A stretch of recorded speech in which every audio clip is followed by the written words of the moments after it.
Hello everybody, I am Gareth here from What Culture Wrestling, and it is a lovely, glorious Sunday today, and as usual, there's nobody here. It's just me, but that's not going to dampen my spirits, because today is one of the biggest days, one of the best days in my opinion, on the wrestling calendar. It is Royal Rumble Day. Oh, I'm so excited, I can't wait. So what I want to do right now is go into a few spoilers that have dropped overnight about potential surprise entrants that could be happening in the men's match and the women's match. There's not a lot of spots left available for those surprise entrants. I think there's 3 in the men's one. The women's one's looking a bit better. There's a lot of spaces for people to enter in that match. Yeah, but the men's one's got 27 people that have already been announced, so not a lot of people left to speculate on. But our first surprise entrant, our spoiler, let's say. So there's going to be a few of these in this video, so you have been warned. There's going to be a few spoilers, potential spoilers anyway. It's been announced on Squared Circle. There's been a picture. Somebody took a sneaky little photograph of a kind of animation. Obviously, they have these massive screens inside of the stadium, which are going to have people's kind of emblems on them and entrance kind of pictures and everything else. It's going to be on them. It's awesome, really bright, really colourful. The first one that we found here, there's been a picture of an animation with three very familiar letters kind of printed onto it. It's MVP, Montel Montanius Porter. I think I've completely got that wrong, but yeah, that's my attempt of his full name there. But yeah, he's not actually been seen in WWE since, I think it was 2018. He had a poker game on the 25th anniversary of Raw. He's not actually wrestled for WWE since 2010, so it's nearly 10 years since we've seen MVP wrestle. This could just be hot air at this point. It could have just been a Photoshop for all we know. But yeah, there's a rumor now speculating that MVP could be on his way back. This sneaky little picture could have just proven that. And also, we've got a few other. I'm going to go through the men's potential rumored spoiler entries first, and then we'll go into the women's one after that. So we've got Shane McMahon and The Undertaker, who have been seen in Houston, Texas as well, which you're going to get varied responses there. I think if The Undertaker pops up, you're probably going to get an incredible response because it's Texas, and he's a Texas boy, and it's The Undertaker. So I think the roof would probably come off the stadium.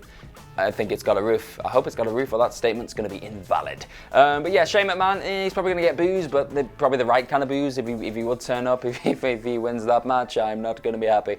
And then you've got Mark Henry and Christian, who've also been spotted in Houston. They cover a lot of WWE stuff. They're probably going to be on the pre-show panel more than anything.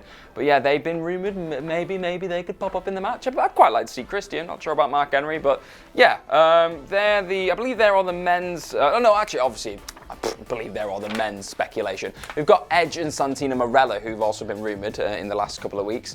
Edge, pretty much every single day, has been turning around saying, no, I can't compete, I'm not physically able to compete. And people are like, oh, you'd just say that, wouldn't you? And he's like, no, seriously, I can't. And they're like, oh, we know your game. I don't know. I'd like to see Edge. If he came out at number 30, I think my head would probably literally fall off, which would be awesome for people watching on the live stream, which I will get to later. I'm going to let you know all about that because that's going to happen tonight. If Santino Marella, I don't think Santino Marella is going to pop up in the men's Royal Rumble. Segue. I think he's actually going to pop up in the women's Royal Rumble as Santino Marella, and it's going to be a weird reaction because I think people are obviously going to be a bit miffed that he's turning up in drag. But then equally, he can't really be that mad at Santino Marella because he's just lovely. He's just a really nice guy. So I'd like to see him. I think it'd be really funny if he popped up in that match.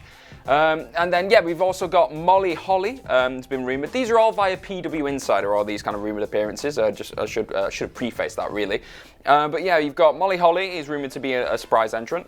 Beth Phoenix, who's rumoured to be entering. Sasha Banks, Shayna Baszler, and Mercedes Martinez are all apparently scheduled to appear as well. But there's also one quite big return that still it's a little bit up in the air, and that is regarding Ronda Rousey. Again, we've not seen her since WrestleMania 35. It's been a bit of a layoff. She's been having the pregnation vacation by all accounts. But yeah, that's an interesting one because WWE actually dropped some new merchandise. I believe it was over this weekend for Ronda. So a lot of people thinking, could she turn up and be wearing a new T-shirt? Maybe she could do. She might even turn up at the end of the Rumble. I mean, knowing Ronda, she probably could. Somebody could win that match. Charlotte Flair, Becky Lynch if she turns up in it. Shayna Baszler. There. If one of those win, she could very realistically just do what she did a couple of years back, walk down the ramp and go, yeah. yeah, I want to fight at WrestleMania, and you're gonna say no? You're gonna say no to Ronda Rousey? I don't think so. So yeah, they're all of our kind of speculations and our spoilers, maybe, of people that might be turning up in the Rumble. Like I said, the men's match has only got 3 places left, so not a lot of people left there to kind of speculate over, but as always is the case with WWE, a few people might get jumped on the way to the ring, they might get beaten up backstage, anything can happen. The card is always subject to change as things happen throughout the night. I'm really looking forward to the women's match more than the men's match because of this surprise element more than anything. I think anything can happen. If Becky loses the title to Asuka in the kind of proceedings in the card before that or after that, depending on where the match is placed, I think that would be quite cool if Becky came in, surprised everyone again. But I think if she won the match 2 years in a row off that same kind of ploy, I think it'd be maybe a bit stale, but yeah, what do I know? Okay, so now next we're going to go into the Worlds Collide fallout, all that fallout from what happened last night, which was, by all accounts, it was a pretty, I enjoyed it. It was a pretty darn good event, really. Every match was just awesome, which is what you expect really from NXT and NXT UK. Finally getting that spotlight again that they deserve. You've had the NXT UK takeover, that happened obviously I think a week ago. And that was awesome. That got, again, loads of, I think it was a week or 2 weeks, I'm not too sure, I'm getting all my dates wrong. But yeah, that was awesome. That again, really threw them into that kind of, that mainstream kind of headline position where they need to be. You've got people like Tyler Bate, people like Trent Seven, you've got people like Walter, all these awesome stars that are now finally getting a bit more respect, a bit more airtime. We like it, but people watching them more than anything. And yeah, we also we are going to have a ups and downs on that NXT UK show. Simon Miller will be presenting that later on in the day. Bear with us, it might be a little bit later than usual because, as I've mentioned, not a lot of people are in this office on a Sunday, just saddos like me. Right, so first piece of news, first piece of fallout from Worlds Collide is regarding Alexander Wolfe, who got knocked out. And if you saw it, it was pretty brutal. He got kicked in. I think he got hit in the back by O'Reilly and then kicked in the face by Bobby Fish. But instead of like bringing his head up into a position where he could get smacked straight in the maybe the neck or the chest, he had his chin down and he got his chin smacked and he just kind of went limp and fell backwards. But Fish threw him to the mat because I think he just assumed he was selling it really well. Because I thought that when I was watching, I thought, wow, that is quite a sell.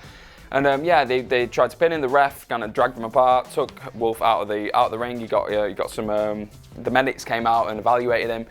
Decided no, he needs to get out of there. They took him backstage, and then it turned into a 3-on-4, which was even more impressive because it just altered the narrative completely. You had this kind of fairly evenly contested match, and then suddenly the odds were stacked against Imperium. Imperium became the kind of default baby faces of the night, and it was super engaging. It was one of the best probably tag matches I've seen in WWE this year, but multi-man kind of tags anyway, over two on two. I've made an absolute meal of that, but yeah, you know what I mean.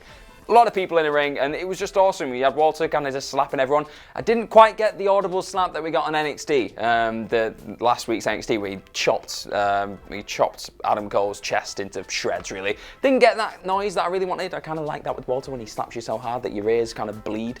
We didn't get that, but I really enjoyed it. All the high spots worked off really well. The story that was told was awesome. Walter got the victory for Imperium by pinning Bobby Fish. A bit of revenge there for knocking out Wolfe, but no blame at all was put on Bobby Fish for that incident. Wolfe actually came out on Twitter himself after the match, after things had kind of blown over, and he said, yeah, it was completely on him. He should have brought his chin up, didn't tuck it down. No blame should be put on the Undisputed Era for Bobby Fish specifically for what happened. It's just an accident. They just happen in wrestling. It is what it is. But yeah, brilliant match. Really enjoyed it. And then we'll move on now to the Cruiserweight title match as well. We got a new Cruiserweight champion, and it's Jordan Devlin. The Irishman has won the title, and he's won a sparkling new title because that was announced a couple of hours before the show that we've got a new one. We've got a new belt. The leather is a bit more of a darkish purple.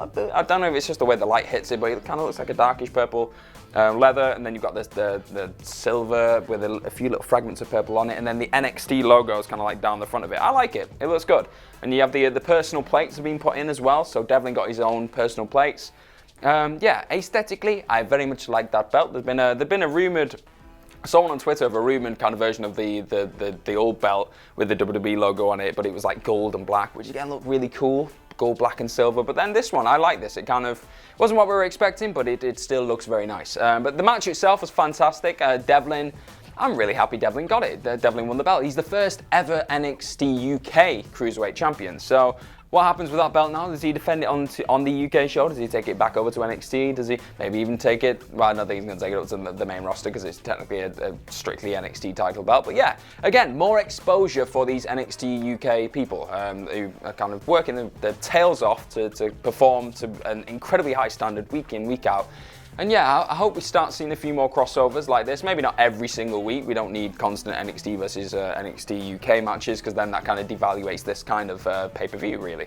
But yeah, I'm super happy Devlin got the title. The Irishman's flying the flag there. And then next up we've got, I'm just going to check my notes here. We've also got a big announcement for next week. For next week's NXT, we've got, there's going to be a Triple H kind of announced this after the match.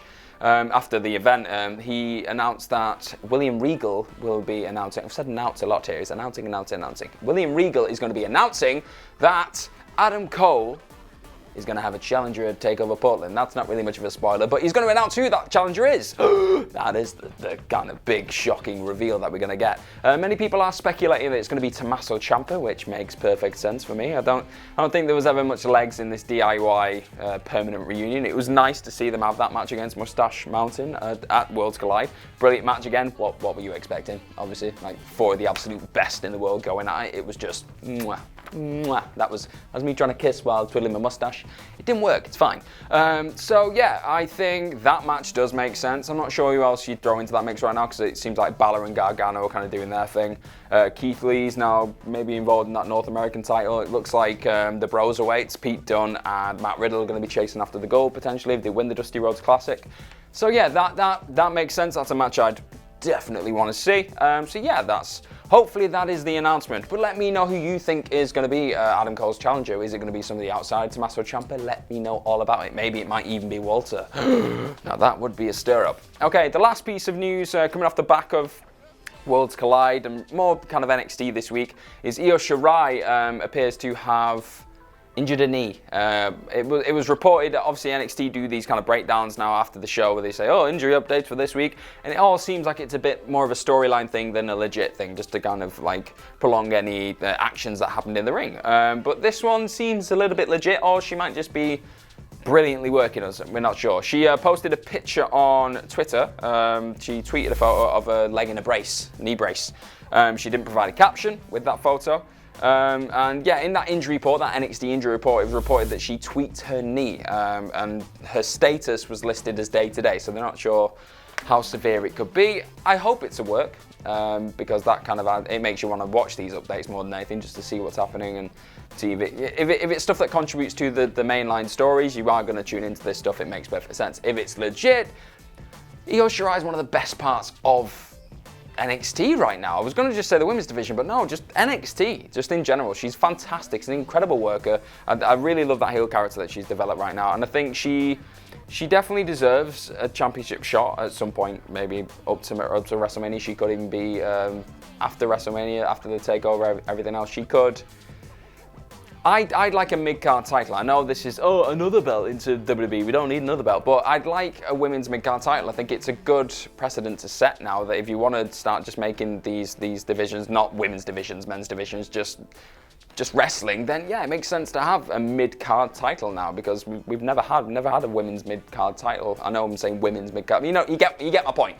I think Io Shirai taking on the likes of Dakota Kai, taking on these Toni Storm people who maybe are just going to fall under that kind of main event scene right now in that kind of division in NXT. I think that makes sense. I think you've got enough talent there in that roster to have a mid-card title there. That's what I think. Let me know what you think, because I completely understand if you think there's too many titles right now, because there are a lot of titles in the WWE right now. So let me know what you think about that.